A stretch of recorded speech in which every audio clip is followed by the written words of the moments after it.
What's up and welcome back. I'm John Stark from MacTheMovieGuy.com, your favorite blind film critic, and Avengers Assemble, because we're going to talk about Captain America: Civil War. This is the second look I've seen this movie before, and I'm just doing this as part of my Brave New World series. And yeah, this is on Disney Plus with audio description. And before I get into it, make sure to click like and subscribe. And remember, DEI.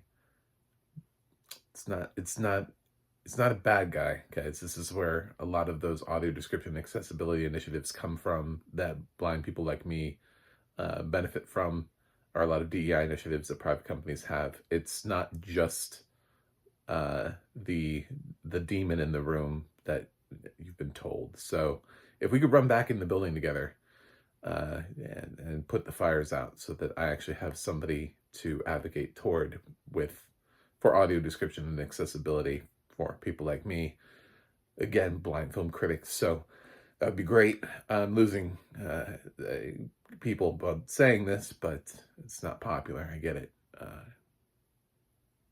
It's not pop. I'm blind, so that's it. Civil War.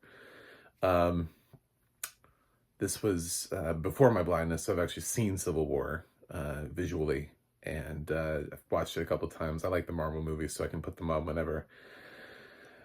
This is my first time watching this with audio description, especially this track of audio description. I'm not a huge fan of this track. It goes a little bit into what I would call audiobook territory, where instead of describing, it's a lot of times, for example, like with translation of something that's not in the English language, when we get that, we'll get sort of narration, like he walks into a room, and then somebody will say something in another language, and it'll translate that as, "Sir, you look really nice today." Instead of saying, "He walks into the room, he's complimented on looking very nice that day." You know what I'm saying? There's like two different ways of doing it, where you sort of summarize what somebody is saying and giving us the gist of it, and then there's the actual like translation of the text. And this one does the summarization. It also uses words that are sort of subjective, like pretty, which, I mean, the whole cast is pretty. I've seen them. They're very pretty people. Actors as a population are pretty. Sometimes it's better to tell us something about them, like descriptively: hair color, eyes, skin, body type, something that leads to them, instead of just blanket describing somebody as pretty. And that happens here. There's a couple of things where I'm just like, I don't know, guys. This really just is not the best track ever. So I do like how characters are introduced, though. The character introductions, because at this point in Civil War, we are acutely aware of everyone. There are a couple characters who are like new introductions, so it takes a minute for them to be introduced, but especially the ones that are within the Captain America universe that didn't stumble in from other like Avengers adjacent films. It just kind of introduces straight up, like Cap, like Captain America, aka Cap, or Steve Rogers, aka Cap, or something like that. I mean, like, it went like full into details. Like, are you gonna call him Cap the whole movie? Like, made me think. It doesn't. Frequently, it just refers to him as Steve. So, there's a lot. That opening sequence, it's a mix of that. It's a mix of that, and it's a mix of, ooh, mysterious lady with red hair. Who could it be? It's like, I guess I mean, Scarlet Witch hasn't been in the movie before, and some of these other actors haven't been in this universe. I don't know.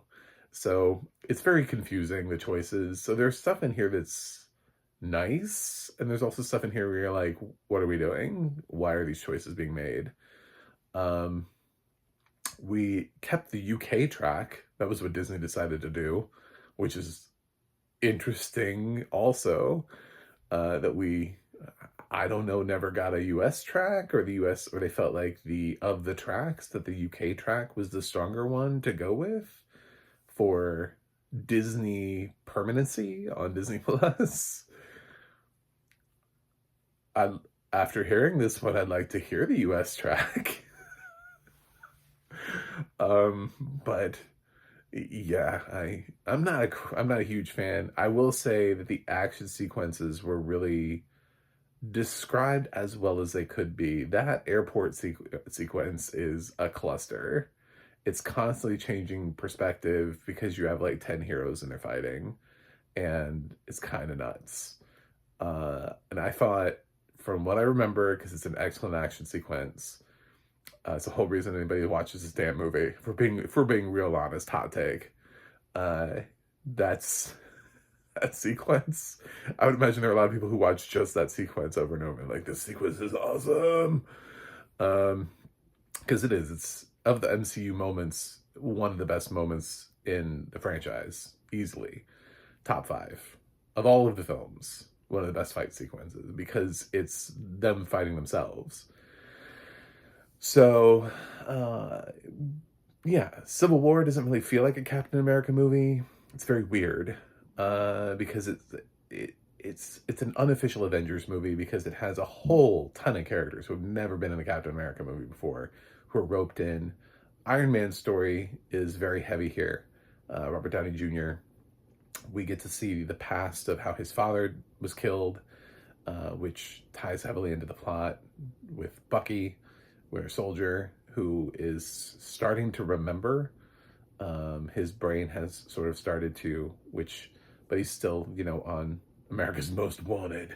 So, still a persona non grata. The Avengers are out trying to do things. They run into Crossbones, who is now like a supervillain from the last movie. It's Frank Grillo, who was in Captain America, the Winter Soldier, the last movie we just had. His character survived, and now he's I don't know, a supervillain or something. But he's tangentially just like he's a smaller entity. He's not really like a big thing. He's just like the opening villain. He's kind of because I've already seen Brave New World, and I went back and watched these movies because I felt like I wanted to talk about them because of things that happened in Brave New World.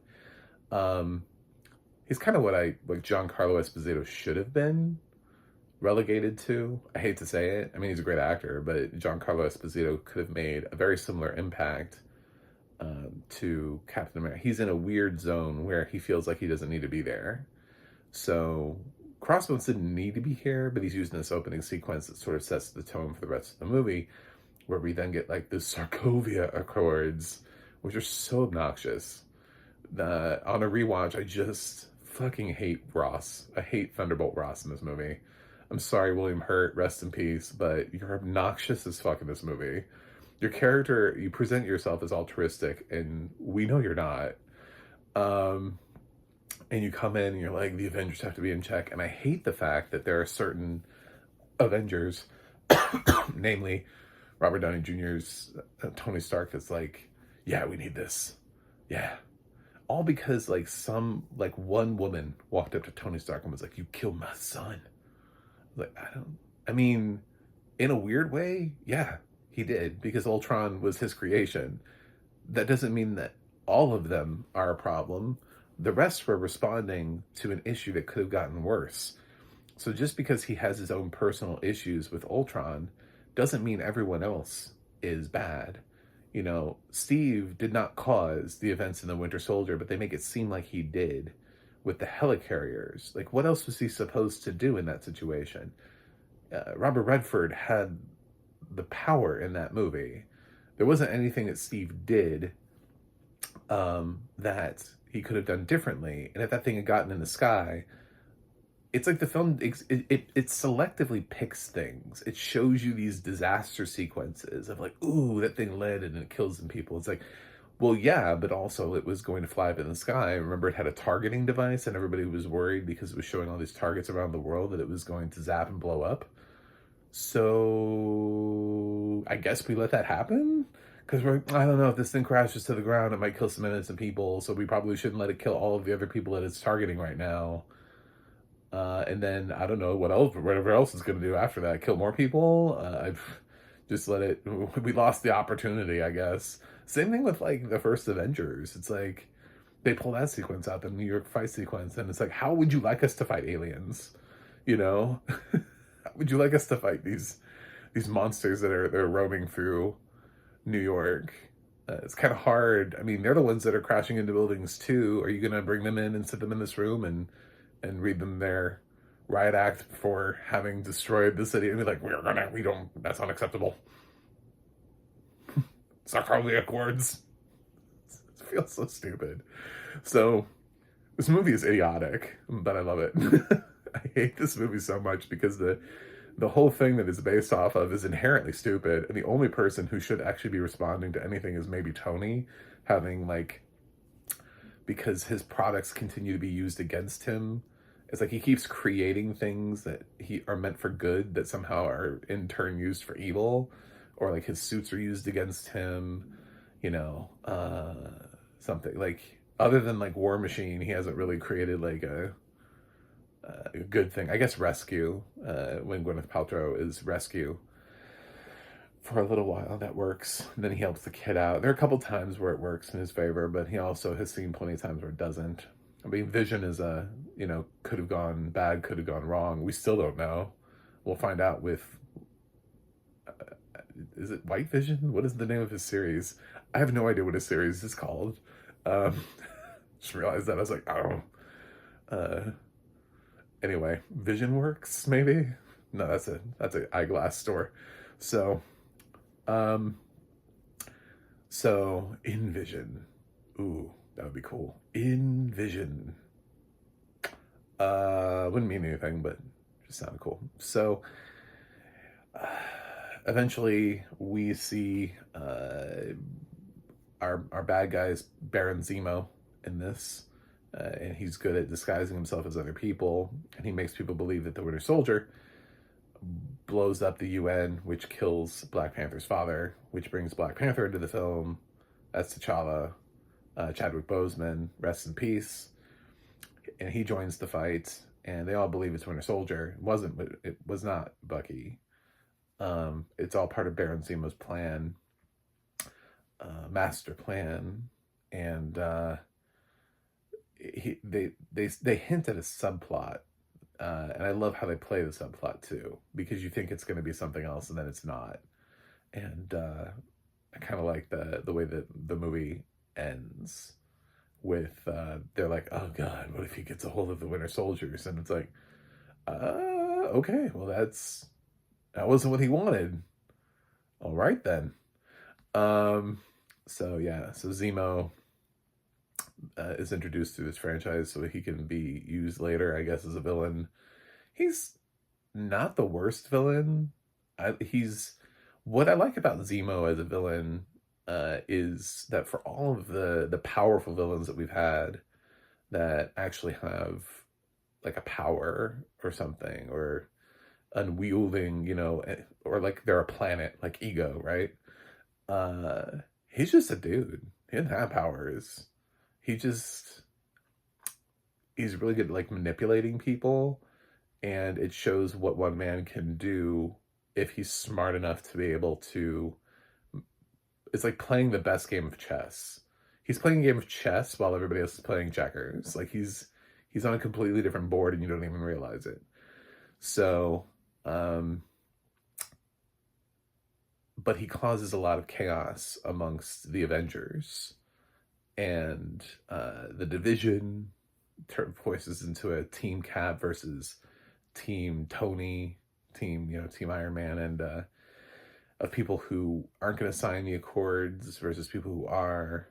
and the people who don't sign the accords are going to become like, you know, criminals if they use their powers, but they are determined to do the right thing. Cap's determined to do the right thing, and it's a Captain America movie, so it really does sell you on the fact that Cap is right and that Tony is wrong. It's weird that Tony ends up being the villain for a lot of this, but also Thunderbolt Ross is just, again, a douche. Because it's not like, this isn't the first time we've seen Thunderbolt Ross in a movie. So, and not the last time either. He'll just be a different person later on. So, and I love how he's like, do you know where Banner is? And I was like, I don't know, man. The stuff you did to him in The Incredible Hulk, maybe he just doesn't want to check in with you. Did you ever think about that? Ross? Did you ever think that maybe Banner just...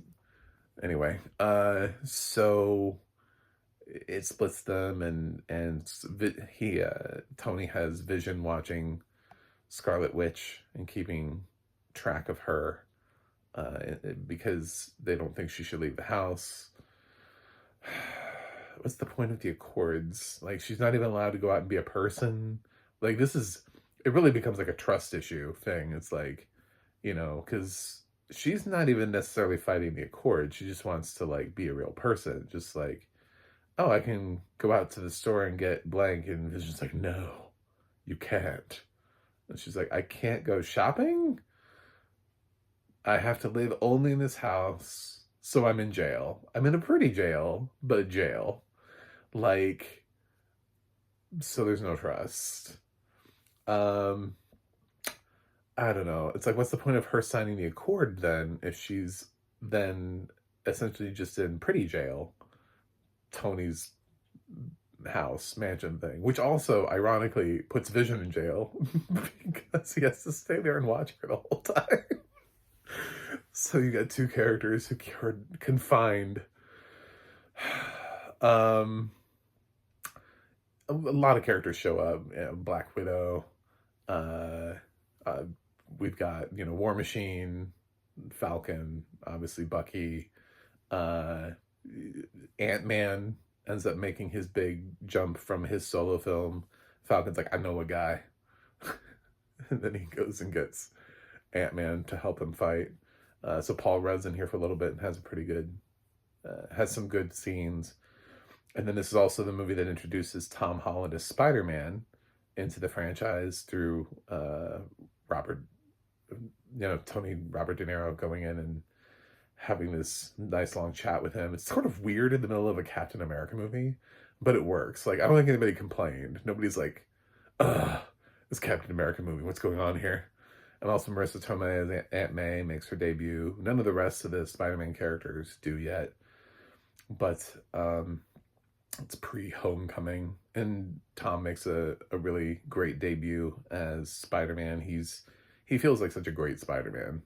Like, having watched all the Spider-Mans and embracing everybody, and it's like, now after this we'll get Miles Morales, and we get Amazing Spider-Man. There is something to the youthfulness of it that we've gotten with our more recent iterations of Spider-Man that I enjoy.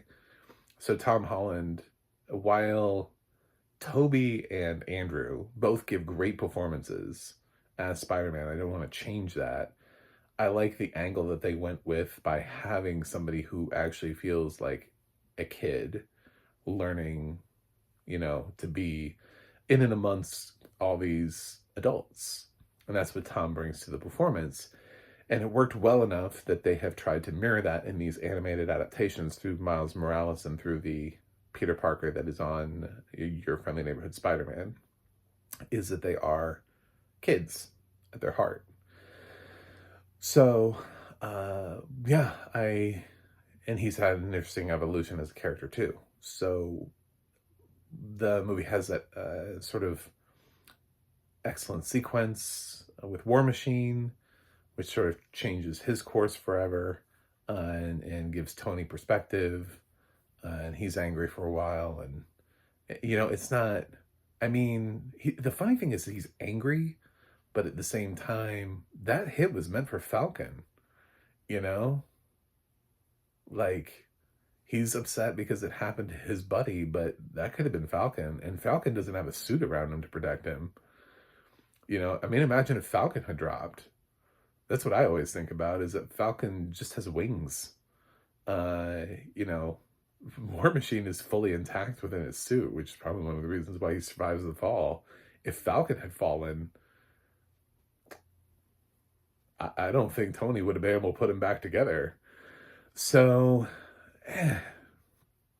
like, there are things in this movie that where you go back through it and you can pick it apart, you're like, oh, that doesn't work. But it's, on the other hand, it's fun.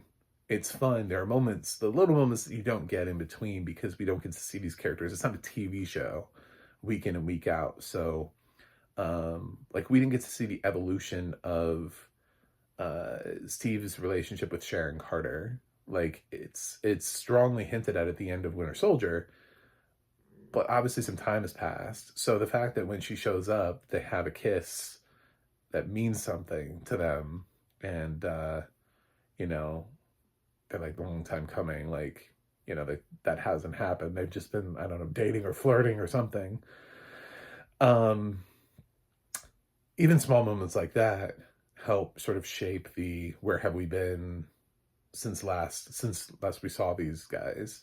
I just don't like the Sarkovia Accord thing. I just think it's a stupid angle, and I think the only person that it affects is Tony. And the only reason why is because, you know, when that woman comes up to him and is like, "You killed my son," it's like, I mean, technically he did. Ultron was